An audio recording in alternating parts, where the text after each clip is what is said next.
పచ్చకామర్లతో విశాఖ కేజీహెచ్లో చేరిన కురపాం గిరిజన విద్యార్థులను వైఎస్ జగన్ పరామర్శించారు. విద్యార్థుల ఆరోగ్యంపై వైద్యులను అడిగి తెలుసుకుంటున్నారు. 65 మంది పచ్చకామర్లతో బాధపడుతున్నారని, కురపాం నుంచి కేజీహెచ్కు రావాల్సిన పరిస్థితి వచ్చిందంటే కేసులు ఎంత సీరియస్గా ఉన్నాయో అర్థం చేసుకోవచ్చన్నారు వైఎస్ జగన్. పచ్చకామర్లతో 2 విద్యార్థులు చనిపోయారని, మృతుల కుటుంబాలకు 25 లక్షల పరిహారం ఇవ్వాలని డిమాండ్ చేశారు. 170 మంది పిల్లలకు 1 లక్ష చొప్పున ప్రభుత్వం ఇవ్వాలన్నారు. పిల్లల తరపున మెడికో లీగల్ కేసు వేస్తామని వైఎస్ జగన్ ప్రభుత్వాన్ని హెచ్చరించారు.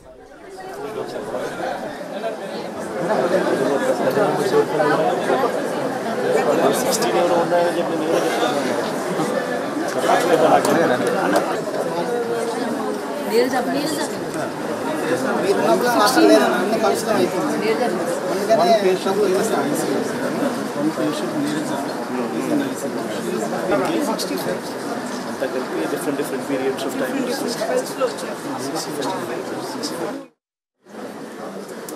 Ada చూసుకుంటున్నారా డాక్టర్ ఇక్కడ ada చూసుకుంటున్నారా చాక్లెట్ ఇస్తున్నారా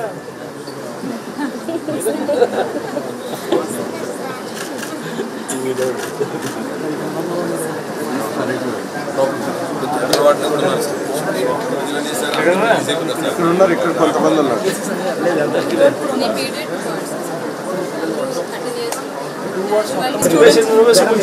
స్కూల్ పాప మాత్రం స్కూల్ ఎట్టుంది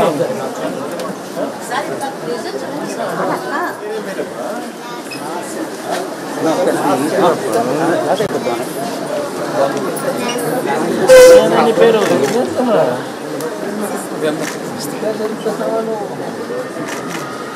స్కూల్ అవుతుంది స్కూల్ బాగుందా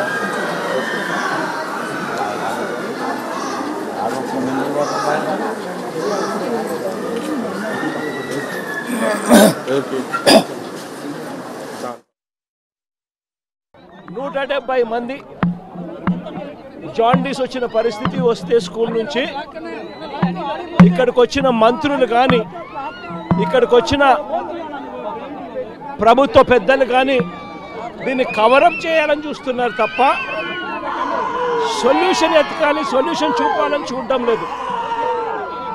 ప్రతి పాపకు ఇక్కడికి వచ్చిన ప్రతి పిల్లాడు, ప్రతి పాప, 2 పిల్లలు చనిపోయినారు. చనిపోయిన ప్రతి పాపకు 25 లక్షల రూపాయలు కాంపన్సేషన్ కనీసం ఇవ్వాలి. పార్టీ తరపు నుంచి వీళ్ళిద్దరికీ కూడా తలా 5 లక్షల రూపాయలు చెక్ ఇప్పించే కార్యక్రమం తీసుకోండి. వాళ్ళందరికీ కూడా అన్ని రకాలుగా పార్టీ తరపు నుంచి మిగతా పిల్లలందరికీ కూడా తోడుగా ఉండే కార్యక్రమాలు ఖచ్చితంగా చూసుకోండి.